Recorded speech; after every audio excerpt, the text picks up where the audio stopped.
O Reizinho Autista, terceira edição, de Maíra Gaiato e Gustavo Teixeira. Capítulo 10. Tratamento comportamental.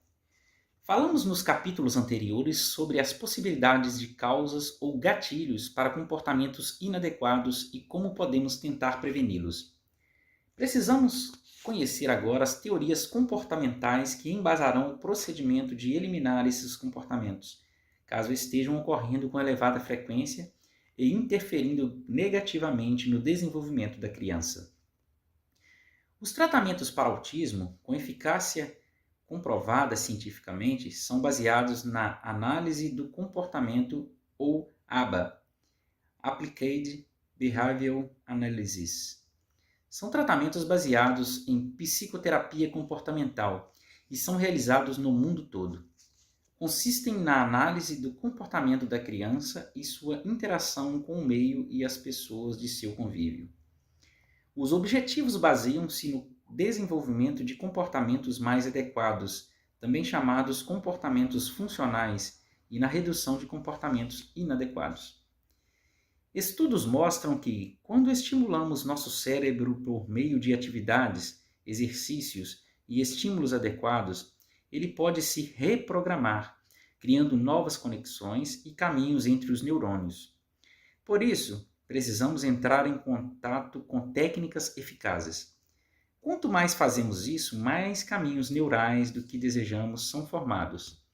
Esse é o princípio das terapias comportamentais. Estimular a criança com técnicas e métodos de modificação do comportamento para que o cérebro crie novos caminhos, se reprograme de maneira adequada, aprenda e use essas mudanças de forma definitiva. Existem muitas estratégias baseadas na metodologia que trata o autismo como um todo.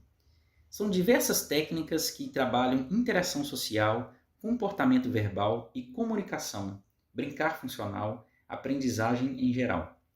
Uma parte da terapia comportamental ABA trabalha na correção de comportamentos inadequados, substituindo-os por comportamentos desejáveis e fazendo com que estes aumentem a frequência de ocorrência. Precisamos entender o conceito de reforço positivo e extinção de comportamento. Reforço de comportamento. Como aumentar a frequência de ocorrência? Reforço é a consequência agradável, prazerosa que acontece após um comportamento. Por exemplo, quando uma criança faz um desenho e a elogiamos, ela fica feliz. A probabilidade de que ela faça desenhos novamente aumenta de frequência. Quando uma criança chora e lhe damos o tablet, o cérebro dela associa que o choro trouxe ganhos. E chorar aumenta de frequência, pois o choro foi reforçado. Quando a criança grita por não querer sair do parque e a deixamos ficar mais um pouco, a tendência de gritar quando ela quer alguma coisa aumenta de frequência. Se repararmos, vivemos situações baseadas nisso o tempo todo. Modelamos e nossos comportamentos são modelados a partir disso também. Ana tem 4 anos e brinca tranquilamente com seus brinquedos na areia do parquinho, enquanto sua babá está sentada em um banco próximo. Tudo está indo bem até uma criança se aproximar e pegar um dos brinquedos de Ana, o que a faz chorar e gritar.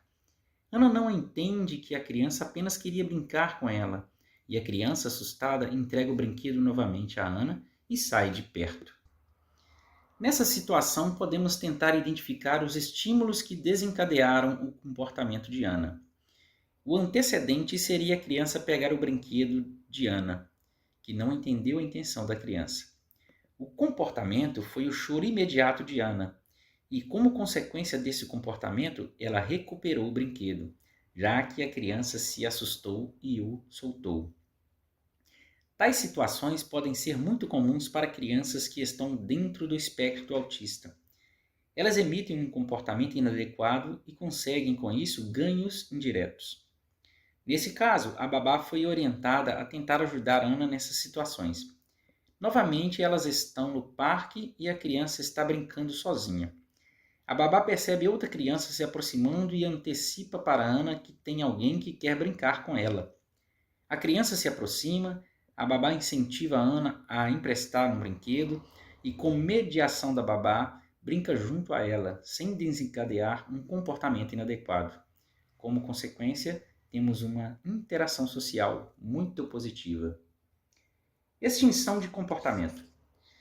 Extinção significa o enfraquecimento ou desaparecimento de uma resposta ou comportamento.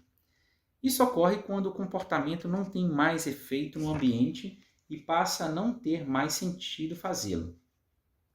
Por exemplo, quando tentamos falar com uma pessoa, mandamos diversas mensagens e fazemos ligações. Se a pessoa não atende e não responde, nossa tendência é continuar insistindo por um tempo, talvez até mais intensivamente no início, mas depois paramos de insistir. Entendemos que a nossa tentativa de contato não está muito surtindo efeito e cessamos de emitir esses comportamentos. Mas, para um comportamento entrar em extinção, não se pode reforçá-lo, dar-lhe consequências. Não significa punir ou castigar. Trata de simplesmente não dar o retorno que mantém a ocorrência daquele comportamento. Já aprendemos até aqui o que gera algo inadequado nas crianças e como tentar prevenir. Atenção aos ganhos secundários. Quais são eles? Cadu tinha muita dificuldade em mudar a rotina do que estava fazendo. Sempre que andava na rua com a mãe, montava uma rotina mental de ir a um lugar. Se eles iam para a escola, tinham que ir direto para lá. Se a mãe parasse em algum lugar no caminho ou mudasse o planejamento, Cadu se desorganizava completamente, gritava, chorava muito e não conseguia mais se acalmar pelo resto do dia. A mãe andava com a bolsa cheia de balas para entregar ao filho quando isso ocorresse. Várias vezes por dia, quando algo mudava, e na vida real há indiferenças o tempo todo, Cadu gritava e a mãe lhe dava a bala.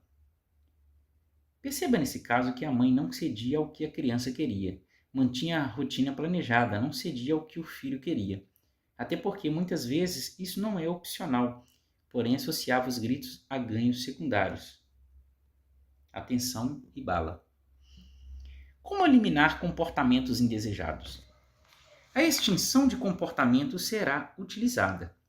A consequência não pode vir mais, mas não será tão fácil assim. A criança vai insistir, muito. O cérebro da criança não entende de uma vez que as coisas mudaram. Leva um tempo para se adaptar. E, enquanto não se adapta à nova realidade, de não mais ter ganhos com comportamentos inadequados, vai fazer a criança persistir. Como assim meus gritos não vão mais funcionar? Vocês não estão entendendo que eu estou gritando frustrado? Não vão resolver meu problema? Quando nos encontramos em uma situação de estresse, nosso cérebro libera substâncias e o hormônio adrenalina para que possamos reagir. Se estamos em uma rua escura e percebemos a presença de uma pessoa estranha nos seguindo, nosso corpo é preparado para atacar mais forte ou para fugir mais rápido. O que ocorre com algumas crianças é a interpretação de situações como situação de risco, como quando não podem fazer determinada coisa e acham que é o fim do mundo. Toda vez que precisamos tirar o celular de Pedro, ele fica muito bravo. Tem muito interesse em aplicativos e vídeos que, inclusive, consegue encontrar sozinho. Mexe em tudo no celular dos pais, com apenas 3 anos. Pedro fica muito chateado em desligar o aparelho, mas também tem dificuldade de entender que logo depois poderá ganhar novamente. O cérebro de Pedro interpreta essa situação como algo muito grave e desesperador. Começamos a utilizar o recurso visual da negociação agora e depois, e o uso do cronômetro quando ele precisava entregar o celular aos pais, apresentados no capítulo anterior. No início, nada daquilo importava, pois ele só queria o celular. Gritava, já que antes isso funcionava e os pais cediam.